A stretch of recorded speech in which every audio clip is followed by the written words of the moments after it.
اعوذ باللہ السمیع العلیم من الشیطان الرجیم بسم اللہ الرحمن الرحیم وبہ نستعین انہ خیر ناصر ومعین وصلی اللہ علی سیدنا محمد وآلہ الطیبین الطاہرین اللہم صلی علی محمد وآل محمد۔ عزیزان گرامی، سامعین محترم، کاروان عطرت اور ماہ مبارک رمضان میں پروردگار متعال کے خصوصی مہمان، السلام علیکم ورحمۃ اللہ وبرکاتہ۔ امید ہے کہ آپ خیر و عافیت سے ہوں گے، اور خیر و عافیت و صحت و سلامتی اور نشاط کے ساتھ آپ کا سفر اس منزل مقصود کی جانب جاری ہوگا کہ جسے پروردگار متعال نے قرآن مجید میں عبادت کا عنوان دیا اور فرمایا وما خلقت الجن والانس الا لیعبدون۔ عزیزان گرامی، ایک واقعہ پیش آیا کل رات کو، میں ایک جگہ سے واپس آ رہا تھا، تو یہ وہ جگہ ہے جہاں پر ٹیکسی کی آمد و رفت نہیں ہوتی، تو وہاں پر مجھے ایک بزرگ نظر آئے، وہ کھڑے ہوئے تھے اور وہ چاہ رہے تھے کہ کوئی ان کو گاڑی میں بٹھا لے، اور تھوڑا سا راستہ ان کو کور کرنا تھا، آگے جانا تھا۔ تو میں نے روکا، میں نے ان سے کہا کہ آئیے بسم اللہ بیٹھیں۔ تو وہ آ کے سوار ہوئے اور انہوں نے بہت اچھی بات کی، انہوں نے کہا کہ تم نے مجھے بٹھایا اور ماہ مبارک رمضان ہے، اور اتفاق سے میری گاڑی میں قرآن مجید چل رہا تھا، تو ان کو یہ محسوس ہوا کہ میں بھی ایک دیندار انسان ہوں، یا مثلا یہ کہ مجھے دین کا شوق ہے۔ تو کیونکہ انہیں تو نہیں پتا کہ میں طالب علم تھا، وہ مجھے جانتے ہی نہیں تھے، تو انہوں نے کہا کہ میں تمہیں دو چار اچھی باتیں بتاتا ہوں تاکہ یہ راستہ بھی جو ہے وہ مزے سے کٹے اور کچھ اچھی باتیں بھی ہوں۔ میں نے کہا اس سے کیا اچھی بات ہو سکتی ہے کہ آپ مجھے علم اور حکمت کی بات بتائیں، آپ کی ایج بھی اچھی خاصی ہے اور آپ نالج اور حکمت میں بھی جو ہے وہ مجھے بہت اچھے نظر آتے ہیں، تو آپ مجھے ضرور بتائیں۔ اور میں نے ان کو یہ نہیں بتایا کہ میں طالب علم ہوں، میں کچھ بھی ایسے نہیں کرنا چاہ رہا تھا کہ جس کی وجہ سے وہ شاید کچھ چیزیں مجھے نہ بتائیں، یہ سوچ کے کہ شاید اسے آلریڈی یہ چیزیں پتہ ہوں۔ بہرحال ہمارا سفر شروع ہوا تو انہوں نے بہت ساری مزے کی باتیں کی اور بہت اچھی باتیں کی، حکمت آمیز باتیں کی، اور ایک حدیث انہوں نے بیان کی جس حدیث کو میں نے آج تک نہیں سنا تھا۔ یہ ایک حدیث قدسی ہے، اور یہ ہماری جو اصلی حدیث کی کتاب ہے ان میں اس کا ریفرنس نہیں ملتا، لیکن میں نے عربی الفاظ اس کے لکھ لیے اپنے پاس، اور پھر میں نے آ کے سرچ کیا تو بہرحال کتابوں میں اس حدیث کا تذکرہ ہوا ہے۔ اور کیونکہ اتنی خوبصورت حدیث ہے اور کوئی بھی ہمارے اصول سے نہیں ٹکراتی، قرآن مجید کی کسی آیت سے نہیں ٹکراتی، تو اس کو بیان کرنے میں حرج نہیں ہے۔ میں عربی الفاظ کے ساتھ آپ کی خدمت میں عرض کرتا ہوں، عجیب و غریب حدیث ہے، یعنی اس کا بیان بہت سادہ ہے لیکن قطعاً دل کو ہلانے والا اور انسان کو بیدار کرنے والا اس کا نتیجہ ہے۔ اور خاص کر کے جب وہ اس حدیث کو بیان فرما رہے تھے تب تو مجھ پر بہت ہی اس کی تاثیر ہوئی، اور خاص روحانیت تھی ان کی زبان میں، اور پھر جو ہے وہ اتر گئے اور اپنے گھر ان کا تھا وہاں پر چلے گئے۔ بہرحال یہ حدیث ان کی طرف سے میرے پاس ہدیے کی صورت میں رہ گئی۔ اب میں ابھی خدمت میں حدیث عرض کرتا ہوں، اس کے عربی الفاظ میں نے یہاں پر لکھے ہوئے تاکہ جو اس کو سرچ کرنا چاہتے ہیں، مزید اس کے حوالے سے پتہ کرنا چاہتے ہیں تو وہ اس کو پتہ کریں۔ حدیث یہ ہے کہ جس میں پروردگار متعال ڈائریکٹ اپنے بندے سے مخاطب ہے، اور ڈائریکٹ اپنے بندے کو صدا دے کے کہتا ہے کہ یا مطلقا وصالنا ارجع، اے وہ کہ جس نے رہا کر دیا ہے، اے وہ کہ جس نے رہا کر دیا ہے کس چیز کو؟ ہماری وصال کو، ہم سے ملاقات کو، اے وہ کہ جس نے ہم سے ملاقات کو رہا کر دیا ہے، یعنی اس کے قصے کو ہی ختم کر دیا، اس کا اب ارادہ ہی نہیں ہے ہم سے ملاقات کرنے کا، ارجع، لوٹا، واپس آ جا۔ پھر حدیث کا جملہ ہے کہ یا محلفن علی ہجرنا کفر، عجیب جملہ ہے،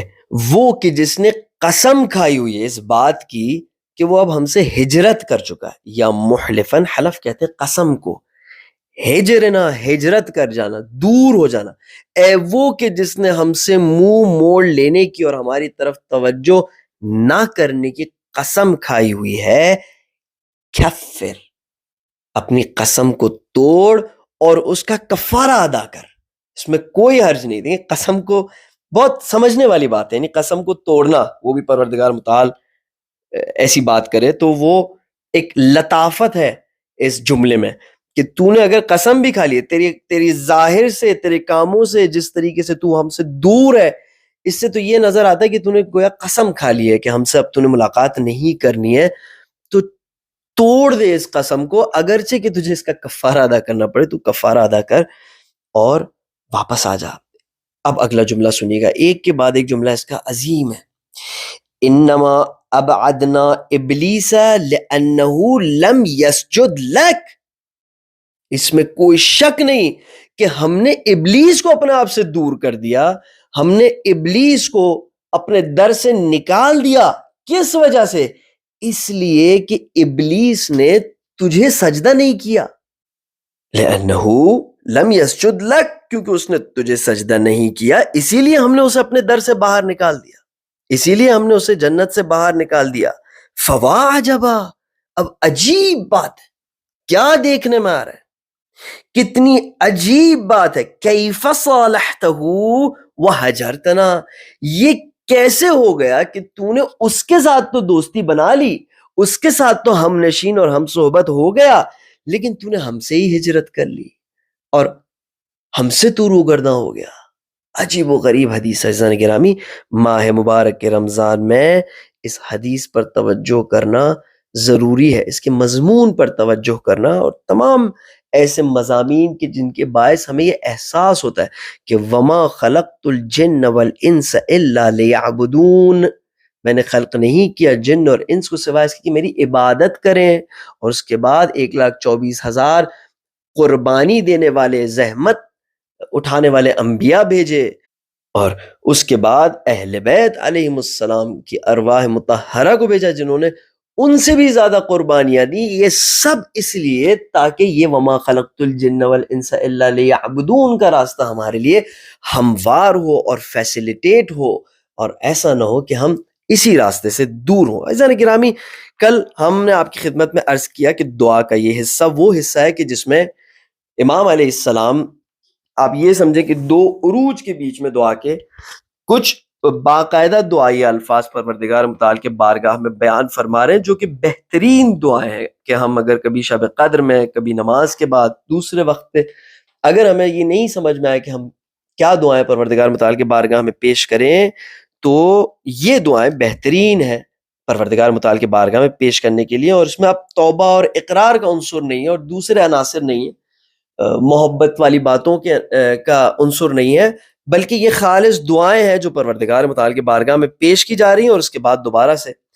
دعائے ابو حمزہ سمالی میں ایک نیا عروج آئے گا، ایک نیا باب کھلے گا دعائے ابو حمزہ سمالی میں۔ یہاں پر امام علیہ السلام فرماتے ہیں کہ انک قریب مجیب ورزقنا، یہاں تک ہم نے کل پڑھ لیا تھا، اب یہ نئی عبارت ہے، ورزقنا عملا بطاعتک، پروردگار ہمارے رزق میں اس بات کو قرار دے کہ ہمارا عمل تیرے اطاعت پر ہو، یعنی ہم وہ عمل انجام دیں جو کہ در اصل تیری اطاعت ہو، تیرا حکم ہو، ہمارا عمل ہو، اور جب وہ عمل انجام دے تو ہم تیرے حکم کی تعمیل کریں اور یہ ہمارے رزق میں قرار پائے۔ دیکھیں، ہم جب رزق کے کلمے کو تصور کرتے ہیں تو ہمارے ذہن میں کیا آتا ہے؟ خود جواب دیں۔ یہاں پر کن چیزوں کے ساتھ رزق ہونا ایسوسیٹڈ ہے؟ یہ عمل جو انسان انجام دیتا ہے جو پروردگار متعال کی مرضی کے مطابق ہو، وَتَوَفَّنَا عَلَى مِلَّتِكَ وَسُنَّتِ نَبِيِّكَ، پروردگارہ ہماری موت کو اپنے دین پر اور اپنے نبی کے سنت پر قرار دے، صلی اللہ علیہ وآلہ۔ پھر اس کے بعد دعا فرماتے ہیں والدین کے لیے، اللہم اغفر لی، پروردگارہ مجھے معاف فرما دے، وَلِوَالِدَيَّ، اور میرے والدین کو، میرے ماں باپ کو معاف کر دے، وَارْحَمْہُمَا، اور پروردگارہ ان پر رحم کر، اپنی رحمتیں ان پر نازل فرما، کما ربیانی صغیرہ، جیسے انہوں نے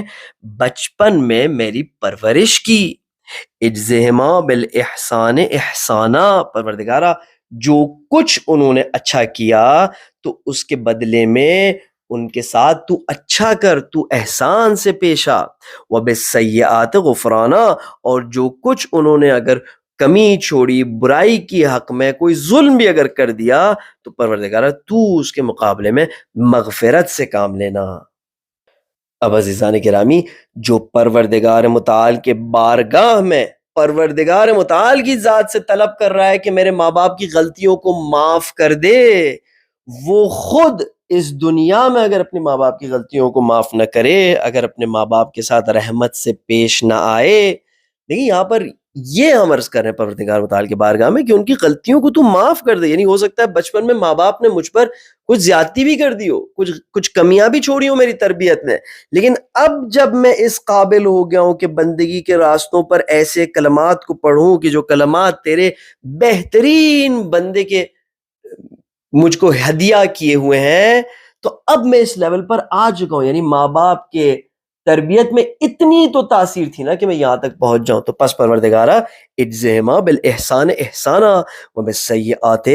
غفرانا. عزیزان گرامی، اگر پروردگار متعال کی ذات سے ہم یہ توقع رکھ رہے ہیں تو ہمارا بیہیویئر، ہمارا برتاؤ اپنے ماں باپ کے ساتھ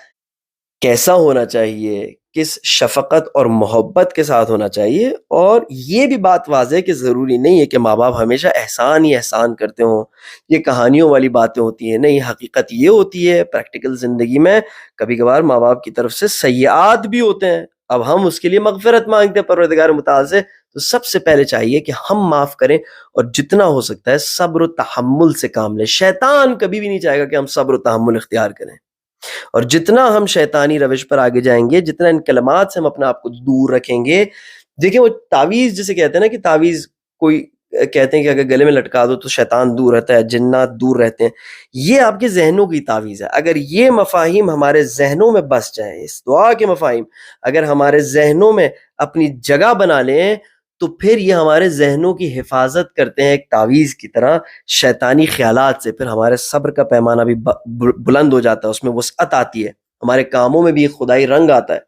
ہماری اسپریچویلٹی میں بھی اضافہ ہوتا ہے، کہ جس کی وجہ سے ہم کمتر غلطیاں کرتے ہیں. خاص کر کے ماں باپ کے حق میں اگر ہم نے غلطی کی تو اس کا انجام بہت برا ہے. اور اسی کے مقابلے میں اگر ماں باپ کے حق میں اور خاص کر کے ماں کے حق میں اگر اچھائی کی تو اس کا انجام دنیا اور آخرت میں، اس میں کوئی شک نہیں کہ بہت اچھا ہوگا. اللہم اغفر للمؤمنین والمؤمنات. یہاں پر پھر ہم دعا کرتے ہیں پروردگار تمام مؤمنین اور مومنات کو معاف فرما دے. دیکھیں یہاں پر ایکویلٹی ہے، کوئی فرق نہیں رکھا. جب معاف کرنے کی نوبت آئی، جب اچھائیاں طلب کرنے کی نوبت آئی، تو مؤنث اور مذکر، میل اور فیمیل میں کوئی فرق نہیں ہے. باپ کے ساتھ ماں کے لیے بھی دعا کی، مومنین کے ساتھ مومنات کے لیے بھی دعا کی. الاحیاء منہم والاموات، زندہ اور مردہ میں بھی فرق نہیں رکھا. دیکھیں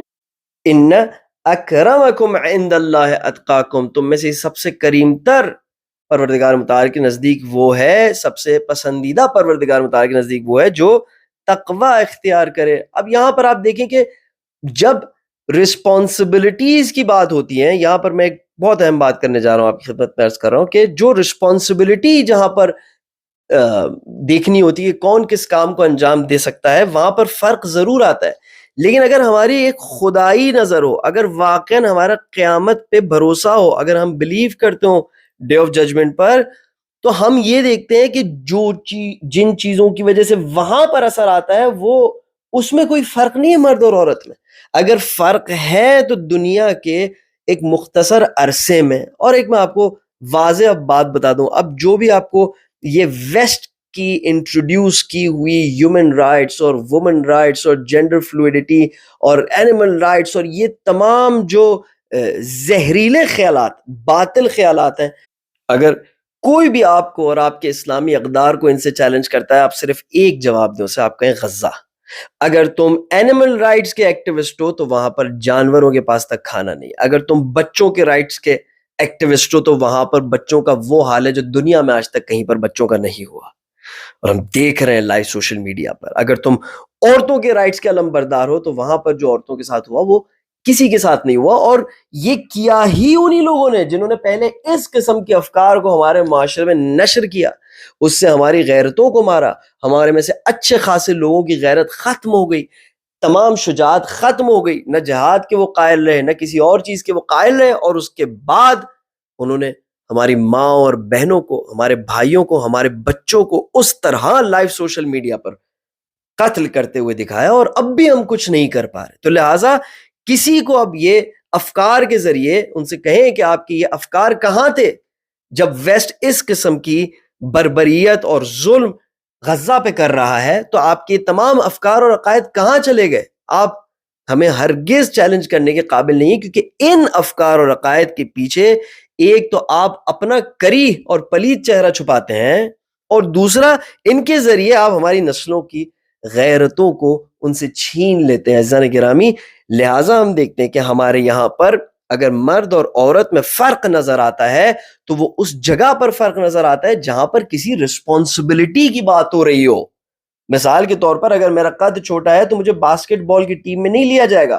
مجھے لیا جائے گا فار ایگزامپل فٹ بال کی ٹیم میں. اور کسی کا اگر قد لمبا ہو تو اس کو ایسی ٹیم میں لیا جائے گا, ایسی پوزیشن پہ لیا جائے گا جہاں پر کسی قد بلند انسان کی, لمبے قد کے انسان کی ضرورت ہوتی ہے. تو اسی طرح مرد اور عورت کے بیچ جو فرق ہے, وہ فرق اسلام میں اگر ظاہر ہوتا ہے تو وہ ایسی جگہ پر ظاہر ہوتا ہے جہاں پر رسپانسبلٹیز میں فرق آ رہا ہوتا ہے. لیکن جہاں پر اس بات سے تعلق ہے کہ آخرت اور عاقبت اور جنت میں کس کا مقام زیادہ افضل ہے, یا کیا جنت حاصل کرنے میں, پروردگار متعال کی مرضی حاصل کرنے میں, کیا دونوں کے بیچ میں کوئی فرق ہے؟ تو قرآن مجید میں بھی آپ کو یہی نظر آئے گا. المؤمنین والمؤمنات والمسلمین والمسلمات اللہم اغفر لی ولوالدی, دونوں میرے ماں باپ, اللہم اغفر للمؤمنین والمؤمنات. خدا کے واسطہ عزیزان گرامی, غزہ کی جو صورتحال ہے, فلسطین کی جو صورتحال ہے, کم سے کم اس جہد سے تو ہم اپنے آنکھوں کو کھولیں کہ جن چیزوں سے ہم امپریس ہو رہے تھے, جن چیزوں کی طرف ہم جا رہے تھے اور اپنے اقدار آہستہ آہستہ بلا رہے تھے, ان کا نتیجہ کیا نکلا؟ تو وہ یہ بھیانک نتیجہ ہے کہ جسے صبح و شام ہم دیکھ رہے ہیں اور ہماری روحیں کانپتی ہیں. پھر اس کے بعد دعا کا اگلا جملہ ہے کہ تابع بیننا و بینہم بالخیرات, پروردگارہ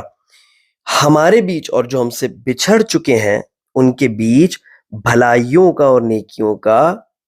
ایک رابطہ قرار دے.